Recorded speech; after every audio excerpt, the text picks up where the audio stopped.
नमस्कार दोस्तों, एक बार पुनः स्वागत है आप सभी का अपने YouTube channel learn easy by Guruji में। आज हम लोग पढ़ने वाले हैं करंट अफेयर। करंट अफेयर में आज हम लोग देखेंगे सितंबर महीने का प्रमुख करंट अफेयर। तो यह वीडियो आपके लिए काफ़ी महत्वपूर्ण है। तो आइए शुरू करते हैं इस वीडियो को। देखते हैं हम लोग पहला प्रश्न इस प्रकार है, हाल ही में खबरों में देखा गया ऑपरेशन मुस्कान किस शहर में लागू किया गया था? तो इसका उत्तर ऑप्शन सी हो जाएगा, मुंबई। तो ऑपरेशन मुस्कान क्या है, इसके बारे में थोड़ा हम लोग जान लेते हैं। गृह मंत्रालय की परियोजना ऑपरेशन मुस्कान के तहत इस साल अब तक मुंबई पुलिस ने 5000 से अधिक नाबालिगों को बचाया है। ऑपरेशन मुस्कान का उद्देश्य लापता बच्चों को ढूंढना, उन्हें बचाना और पुनर्वास करना है। इसके बाद अगला प्रश्न हम लोग प्रश्न 2 देखेंगे। पुरातत्वविदों ने किस देश में 3000 साल पुरानी पुजारियों की कब्र का पता लगाया है? तो इसका उत्तर आपका ऑप्शन बी हो जाएगा, पेरू। इसके बाद अगला प्रश्न हम लोग 3 देखेंगे। प्रश्न 3 इस प्रकार है, ज्यूरिक डायमंड लीग चैंपियनशिप 2023 में नीरज चोपड़ा ने कौन सा मेडल जीता है? तो इसका उत्तर ऑप्शन बी हो जाएगा, रजत मेडल। नीरज चोपड़ा ने अन्य कौन से मेडल जीते हैं उसके बारे में थोड़ा हम लोग जानकारी ले लेंगे।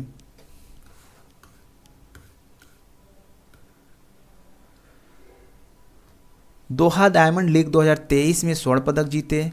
लुसाने डायमंड लीग 2023 में स्वर्ण पदक जीते। विश्व एथलेटिक्स चैंपियनशिप 2023 में स्वर्ण पदक जीते। इसके बाद हम लोग अगला प्रश्न देखेंगे, प्रश्न 4 देखेंगे। आकाशवाणी एवं एनएसडी के प्रधान महानिदेशक का पदभार किसने ग्रहण किया है? तो इसका उत्तर आपका ऑप्शन ए हो जाएगा, डॉक्टर वसुधा गुप्ता ने। जिनके बारे में थोड़ा सा जानकारी हम लोग देख लेंगे। इससे पहले वह आकाशवाणी में महानिदेशक के पद पर कार्यरत थी। उन्होंने प्रेस सूचना ब्यूरो पीआईबी के महानिदेशक के रूप में भी काम किया है, डॉक्टर वसुधा गुप्ता ने। इसके बाद अगला प्रश्न हम लोग 5 देखेंगे। प्रश्न 5 इस प्रकार है, ग्लोबल इंडिया एआई 2023 सम्मेलन के पहले संस्करण की मेजबानी कौन सा देश करेगा? तो इसका उत्तर ऑप्शन ए हो जाएगा, भारत। भारत इस साल अक्टूबर में ग्लोबल इंडिया एआई 2023 सम्मेलन के पहले संस्करण की मेजबानी करेगा। यह विभिन्न क्षेत्र में एआई अनुप्रयोगों, एआई एप्लीकेशन के बारे में चर्चा करेगा। इलेक्ट्रॉनिक और सूचना प्रौद्योगिकी राज्य मंत्री कौन है? राजीव चंद्रशेखर हैं। इसके बाद अगला प्रश्न हम लोग 6 देखेंगे। किस अमेरिकी राज्य ने अक्टूबर को हिंदू विरासत माह घोषित किया है? तो इसका उत्तर आपका ऑप्शन डी हो जाएगा, जॉर्जिया ने। क्यों किया है इसके कारण हम जानेंगे। किस लिए? राज्य की प्रगति में हिंदू अमेरिकी समुदाय के योगदान को सम्मान देने के लिए। अक्टूबर हिंदू धर्म के लिए एक महत्वपूर्ण महीना है क्योंकि इसमें नवरात्रि और दिवाली जैसे प्रमुख त्यौहार शामिल हैं। इसके बाद अगला प्रश्न हम लोग 7 देखेंगे। हाल ही में कौन सा विभाग एडॉप्ट ए हेरिटेज 2.0 कार्यक्रम शुरू किया है, यानी शुरू करेगा? तो इसका उत्तर हो जाएगा, ऑप्शन आप लोग देख लीजिए। इसका उत्तर आपका सी हो जाएगा। इसका उत्तर आपका सी हो जाएगा, भारतीय पुरातत्व सर्वेक्षण। भारतीय पुरातत्व सर्वेक्षण एडॉप्ट ए हेरिटेज 2.0 कार्यक्रम शुरू करेगा, जिसका उद्देश्य स्मारकों में सुविधाएं बढ़ाने के लिए कारपोरेट सेक्टर को आमंत्रित करना है। इसके बाद अगला प्रश्न 8 हम लोग देखेंगे। प्रश्न 8 है, स्वराज ट्रैक्टर के ब्रांड एम्बेसडर कौन बने हैं? तो स्वराज ट्रैक्टर के ब्रांड एम्बेसडर आपके एमएस धोनी है। ऑप्शन बी इसका उत्तर हो जाएगा। नेक्स्ट प्रश्न हम लोग 9 देखेंगे। अप्रैल जून 2023 तिमाही में देश की जीडीपी कितने प्रतिशत रही? तो इसका उत्तर आपका ऑप्शन सी हो जाएगा, 7.8% रही थी। इसके जीडीपी के बारे में थोड़ा सा और जानकारी ले लेंगे। पिछले महीने माने इसके पहले कितना था? चालू वित्त वर्ष की पहली तिमाही यानी अप्रैल जून तिमाही के लिए भारत का सकल घरेलू उत्पाद जीडीपी बढ़कर 7.8% हो गया। इससे पिछले वित्त वर्ष की चौथी तिमाही में जीडीपी वृद्धि दर 6.1% रही थी, यानी 6.1% से बढ़ के कितना हो गया? 7.8% हो गया। इस बार अगला प्रश्न हम लोग देखेंगे। अगला प्रश्न 10 है, कौन सा राज्य आधार से जुड़ा जन्म पंजीकरण शुरू करने वाला पूर्वोत्तर क्षेत्र का पहला राज्य बना है? तो इसका उत्तर आपका हो जाएगा, ऑप्शन बी हो जाएगा, नागालैंड। नेक्स्ट प्रश्न हम लोग देखेंगे,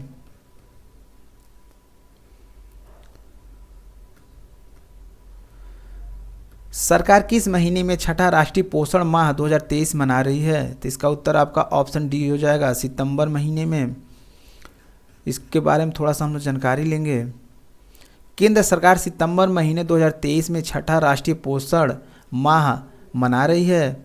लक्ष्य है सुपोषित भारत, साक्षर भारत, सशक्त भारत पर केंद्रीय थीम के माध्यम से पूरे भारत में पोषण संबंधी समझ को बढ़ावा देना है। महिला एवं बाल विकास मंत्रालय MOWCD की यह एक पहल है। इसके बाद अगला प्रश्न हम लोग देखेंगे, प्रश्न 12, हाल ही में किसने ब्रह्म कुमारी की theme the year of positive change का शुभारंभ किया? तो इसका उत्तर आपका ऑप्शन ए हो जाएगा, राष्ट्रपति। प्रश्न 13 हम लोग देखेंगे, किस केंद्रीय मंत्री ने स्वतंत्र भारत के पहले वित्त मंत्री की प्रतिमा का अनावरण किया है? तो इसका उत्तर हम लोग देखेंगे इधर। इसका ऑप्शन दिया है अमित शाह, नितिन गडकरी, पीयूष गोयल और सर्बानंद सोनोवाल। तो इसका उत्तर आपका सी हो जाएगा, पीयूष गोयल। इसके बारे में थोड़े से हम लोग देखेंगे। तमिलनाडु के कोटायम्बूर के साउथ इंडियन मिल्स एसोसिएशन परिषद में स्वतंत्र भारत के पहले वित्त मंत्री आर के ससनुगम चेट्टी, यानी स्वतंत्र भारत के पहले वित्त मंत्री कौन है? आर के सनमुगम चेट्टी हैं। इसके बाद अगला प्रश्न हम लोग देखेंगे 14, किस राज्य में काकरापार परमाणु संयंत्र ने पूरी क्षमता से परिचालन शुरू किया है? तो इसका उत्तर हो जाएगा आपका ऑप्शन बी हो जाएगा, गुजरात। तो ये क्या चीज़ है, इसको हम देखें। गुजरात के पहले सबसे बड़े स्वदेशी 700 मेगावाट इलेक्ट्रिक काकरापार परमाणु ऊर्जा संयंत्र यूनिट 3 ने पूरी क्षमता से परिचालन शुरू कर दिया है। प्रधानमंत्री नरेंद्र मोदी ने इस उपलब्धि को हासिल करने के लिए वैज्ञानिकों को और इंजीनियरों को बधाई दी। इसके बाद अगला प्रश्न हम लोग देखेंगे, प्रश्न 15, हाल ही में कौन एक राष्ट्र एक वन पैनल के प्रमुख होंगे? तो इसका उत्तर हो जाएगा आपका ऑप्शन बी हो जाएगा, रामनाथ कोविंद होंगे। इसके बाद अगला प्रश्न हम लोग देखेंगे, एक राष्ट्र एक चुनाव का मतलब पूरे देश में लोकसभा और राज्य विधानसभा चुनाव एक साथ कराना है। इसकी जांच पूर्व राष्ट्रपति रामनाथ कोविंद की अध्यक्षता वाली समिति करेगी। अगला प्रश्न हम लोग देखेंगे,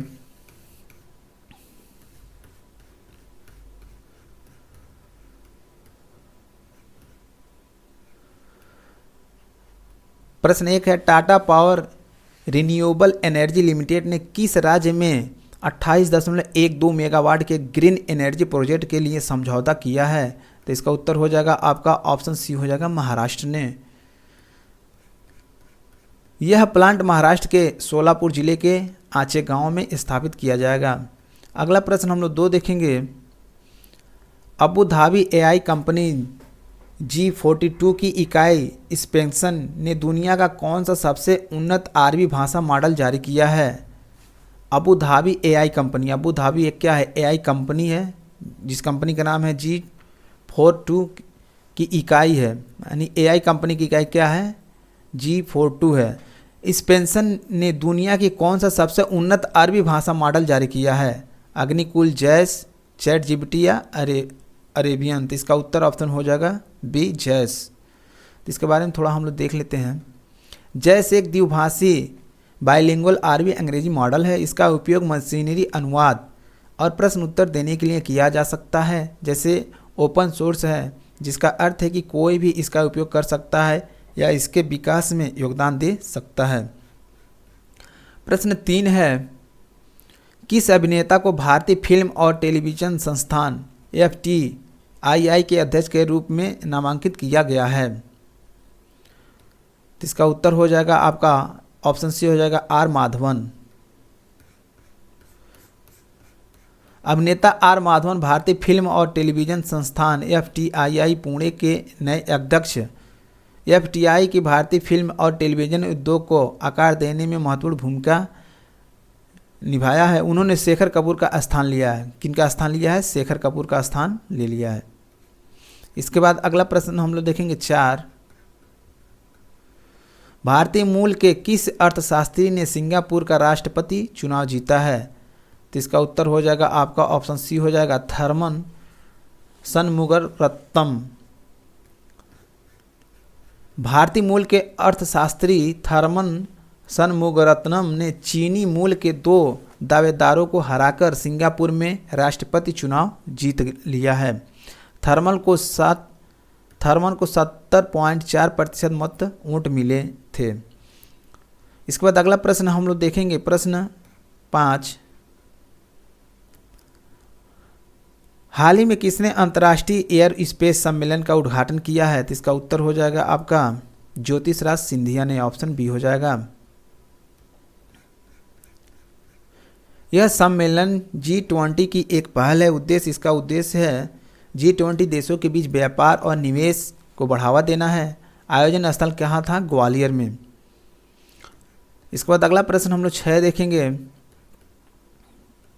किस RBI गवर्नर को ग्लोबल फाइनेंस सेंट्रल रिपोर्ट 2023 में A+ रेटिंग मिली है? तो इसका उत्तर हो जाएगा आपका सी शक्तिकांत दास को।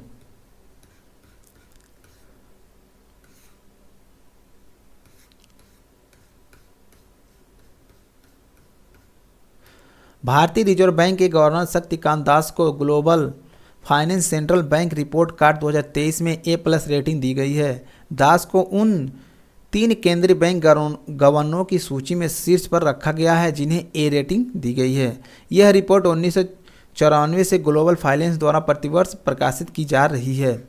इसके बाद अगला प्रश्न हम लोग देखेंगे। अगला प्रश्न 7 है। हाल ही में किसने PIB के प्रधान महानिदेशक का पद भार ग्रहण किया है? PIB। तो इसका उत्तर हो जाएगा आपका मनीष देसाई ने। ऑप्शन बी हो जाएगा।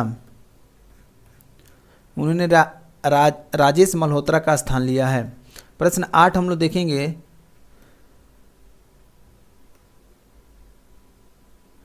किस कंपनी को सार्वजनिक उद्यम विभाग ने नवरत्न स्टेटस दिया है? तो इसका उत्तर हो जाएगा राष्ट्रीय केमिकल एंड फर्टिलाइजर को। ऑप्शन बी हो जाएगा। नवरत्न कंपनियां केंद्र सरकार से अनुमति के बिना 1000 करोड़ रुपये तक का निवेश करने की वित्तीय स्वतंत्रता रखती है।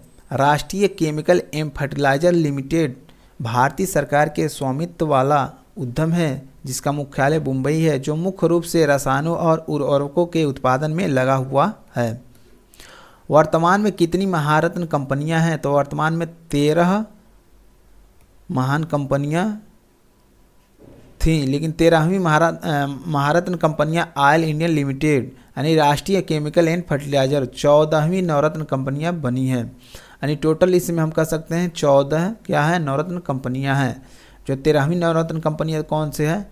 ऑयल इंडिया लिमिटेड, राष्ट्रीय केमिकल एंड फर्टिलाइजर जो आपके 14वीं कंपनी बनी है।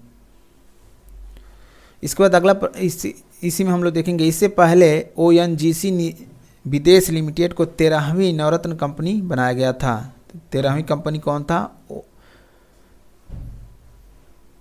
ONGC विदेश लिमिटेड कंपनी को 13वीं नवरत्न कंपनी बनाया गया था। 14वीं कौन है आपका? Oil India Limited company chemical and fertilisers. इसके बाद अगला प्रश्न हम लोग देखेंगे। प्रश्न 9 है विश्व नारियल दिवस कब मनाया जाता है? तो विश्व नारियल दिवस आपको 2 सितंबर को मनाया जाता है।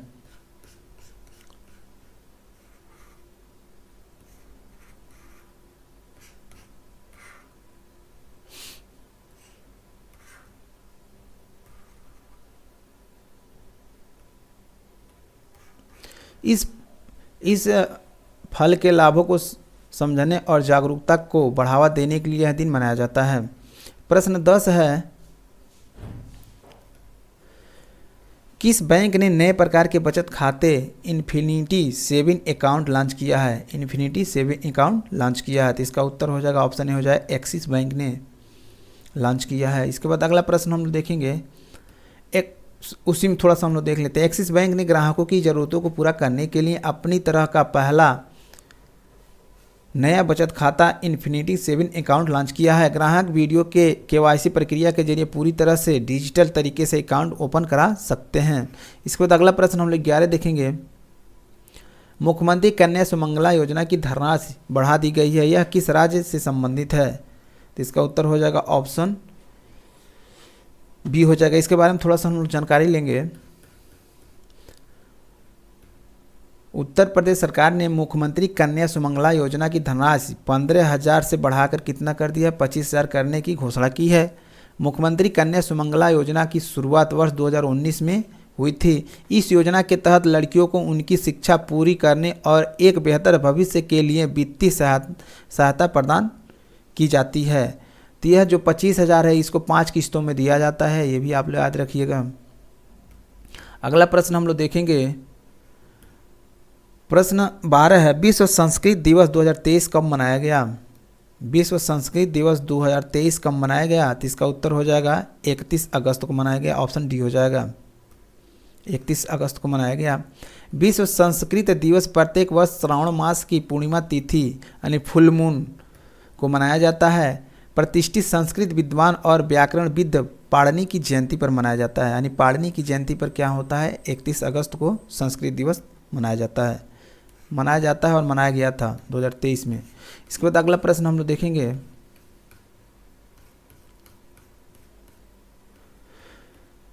उसी में थोड़ा सा हम लोग देखेंगे, संस्कृत भारतीय संविधान की 8वीं अनुसूची में शामिल 22 आधिकारिक भाषाओं में से एक है। संस्कृत तमिल तेलुगु कन्नड़ मलयालम और उड़िया के साथ 6 शास्त्रीय भाषाओं में भी शामिल है। तो शास्त्रीय भाषा कौन से? संस्कृत तमिल तेलुगु कन्नड़ मलयालम और उड़िया, 6 क्या है शास्त्रीय भाषाओं में क्या है? संस्कृत शामिल है। कर्नाटक के मत्तूर गांव में सभी लोग बोलचाल में संस्कृत भाषा का प्रयोग करते हैं। एक गांव है कर्नाटक के मत्तूर गांव है, कर्नाटक में मत्तूर गांव, वहाँ केवल लोग संस्कृत ही बोलते हैं, संस्कृत में बोलचाल करते हैं अपना। इसके बाद अगला प्रश्न हम लोग देखेंगे, उत्पोद महेंद्रगिरी को किस शिव बिल्डर्स लिमिटेड द्वारा तैयार किया गया है? इसका उत्तर हो जाएगा आपका मझगांव डाक, ऑप्शन सी हो जाएगा मझगांव डाक शिप बिल्डर्स ने, मझगांव डाक शिप बिल्डर्स ने। इसके बारे में थोड़ा सा हम लोग देखेंगे। अगला प्रश्न हम लोग देखेंगे 14। प्रश्न 14 इस प्रकार है, हाल ही में कौन रेलवे बोर्ड की नई अध्यक्ष बनी है? हाल ही में कौन रेलवे बोर्ड की नई अध्यक्ष बनी है? तो इसका उत्तर ऑप्शन ए हो जाएगा जया वर्मा सिन्हा बनी है। इसके बाद अगला प्रश्न हम लोग देखेंगे, नहीं उसी में थोड़ा सा हम लोग देखेंगे, वह रेलवे बोर्ड की पहली महिला अध्यक्ष है। विजय लक्ष्मी विश्वनाथ रेलवे बोर्ड की पहली महिला अध्यक्ष थी। इसके बाद थोड़े सा हम लोग स्टैटिक्स जानकारी ले लेते हैं। सार्क सार्क क्या होता है इसके बारे में हम लोग जान लेते हैं। फुल नेम होता है south Asian association for regional cooperation होता है, सार्क का फुल नेम होता है। स्थापना दिसंबर 1985 में हुआ था। स्थापना कहाँ की गई? ढाका बांग्लादेश में किया गया था। स्थापना के समय 7 देश थे, वर्तमान में सदस्य कितने हैं? 8। ये अफगानिस्तान 2007 में शामिल हुआ। इसका मुख्यालय कहाँ है? तो मुख्यालय काठमांडू कहेंगे है, और सचिवालय कहाँ पे है? काठमांडू में। मुख्यालय और सचिवालय दोनों काठमांडू में। महासचिव कौन थे? मोहम्मद गुलाम सरवर। तो इसके बाद हम लोग फिर देखते हैं आगे।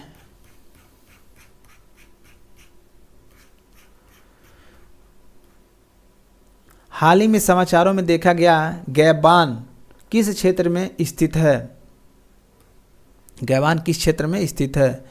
तो इसका उत्तर हो जाएगा आपका ऑप्शन सी हो जाएगा, अफ्रीका में है। इसके बारे में थोड़ा सा जानकारी लेंगे हम लोग। मध्य अफ्रीकी देश गैबान में विद्रोही सैनिकों ने अपने राष्ट्रपति अली बोंगो ओंडिम्बा को बेदखल करने का दावा किया है। विद्रोही अधिकारियों ने घोषणा की है उन्होंने विवादित चुनाव के बाद सत्ता पर कब्जा कर लिया है।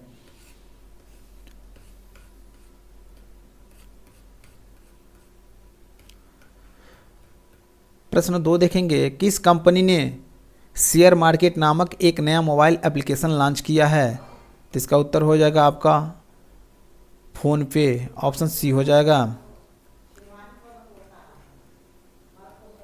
फोन पे ने अपनी सहायक कंपनी फोन पे वेल्थ ब्रेकिंग के तहत शेयर मार्केट नामक एक नए मोबाइल एप्लीकेशन के लॉन्च के साथ स्टॉक ब्रेकिंग व्यवसाय में प्रवेश किया है। इसके बाद प्रश्न 3 हम लोग देखेंगे,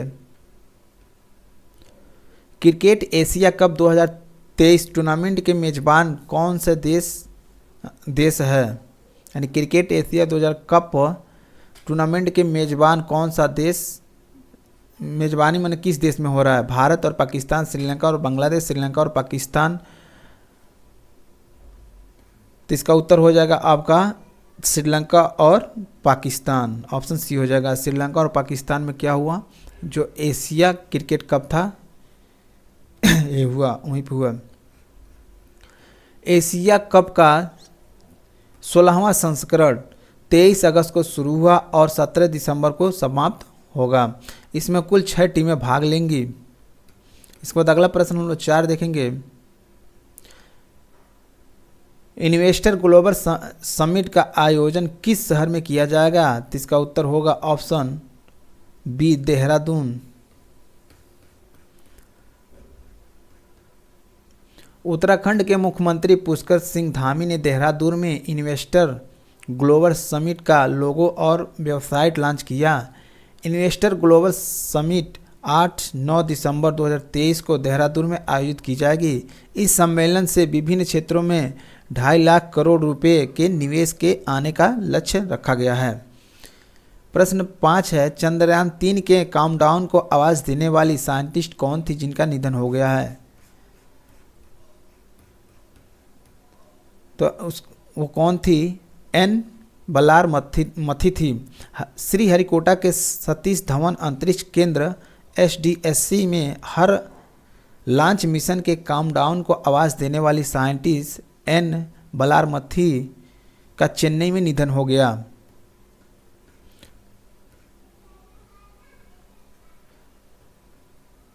उन्होंने 14 जुलाई को लॉन्च किए गए भारत के सफल चंद्रयान 3 मिशन को भी आवाज दी थी। इसके बाद अगला प्रश्न हम लोग देखेंगे 6, टूरंड कप 2023 का टाइटल किस टीम ने जीता? टूरंड कप 2023 का टाइटल किस टीम ने जीता है? तो इसका उत्तर हो जाएगा आपका ऑप्शन डी हो जाएगा, मोहन बागान सुपर जायंट ने जीता।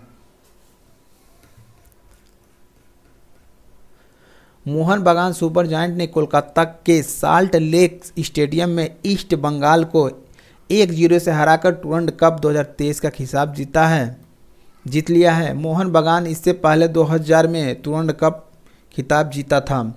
टूरंड कप 2023 टूर्नामेंट का 132वां संस्करण था जिसमें 24 टीमों ने भाग लिया।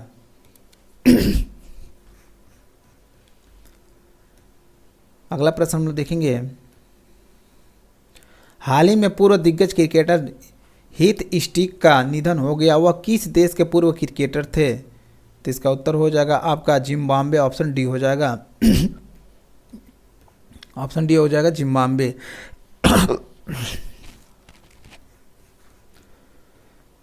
अगला प्रश्न है, पुरुष हॉकी 5S एशिया कप का खिताब किस टीम ने जीता है? तो इसका उत्तर आपका हो जाएगा ऑप्शन ए, भारत ने जीता। इसके बारे में थोड़ा सा और हम लोग जानकारी लेंगे।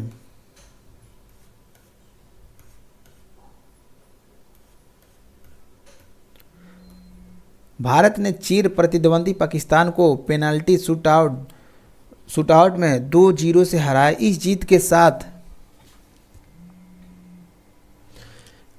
के साथ भारत ने FIH पुरुष हॉकी 5S विश्व कप 2024 में अपनी जगह पक्की कर ली। अगला प्रश्न हम लोग देखेंगे, प्रश्न 9 है, हाल ही में किसने इटालियन GP जीतकर लगातार रिकॉर्ड 10वीं रेस जीती है? तो इसका उत्तर हो जाएगा ऑप्शन बी हो जाएगा, मैक्स वेरस्टैपेन ने।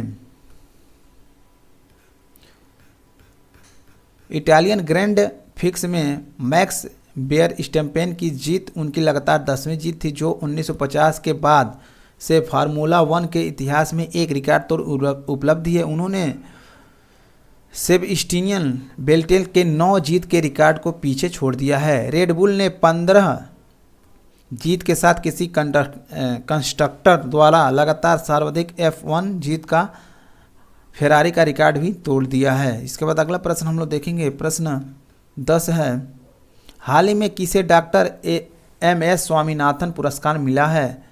तो इसका उत्तर हो जाएगा आपका PV सत्यनारायण।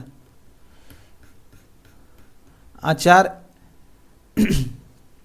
एन.जी. रंगा कृषि विश्वविद्यालय आंध्र प्रदेश के कृषि अनुसंधान केंद्र के प्रधान वैज्ञानिक PV सत्यनारायण को 8वां डॉक्टर MS स्वामीनाथन पुरस्कार प्रदान किया गया। उन्हें उच्च उपज देने वाली चावल की किस्मों के विकास में उनके योगदान के लिए यह पुरस्कार मिला है। आज हम लोग देखेंगे स्टैटिक बूस्टर इसमें क्या दिखा रहा है। नाटो के बारे में थोड़ा हम लोग जानेंगे। नाटो का फुल फॉर्म होता है नॉर्थ एटलांटिक ट्रीटी ऑर्गेनाइजेशन। स्थापना 4 अप्रैल 1949 को हुआ था। स्थापना के समय 12 देश थे, वर्तमान में सदस्य देश हैं 31वां कौन सा देश था? फिनलैंड था। मुख्यालय कहाँ है? ब्रुसेल्स बेल्जियम में है। महासचिव थे नाटो के जेम्स स्टेनबर्ग थे। तो आज के क्लास में बस इतना ही, फिर मिलते हैं हम अगले नेक्स्ट क्लास में, फिर नए टॉपिक के साथ करंट अफेयर को लेकर आएंगे अगले वीडियो में। तो यह वीडियो आपको यदि अच्छा लगा हो तो वीडियो को लाइक कीजिएगा, वीडियो को सब्सक्राइब कीजिएगा। चैनल पर पहली बार आए तो चैनल को आप लोग सब्सक्राइब जरूर कीजिएगा। तो मिलते हैं फिर अगले वीडियो में, तब तक के लिए जय हिंद, वंदे मातरम।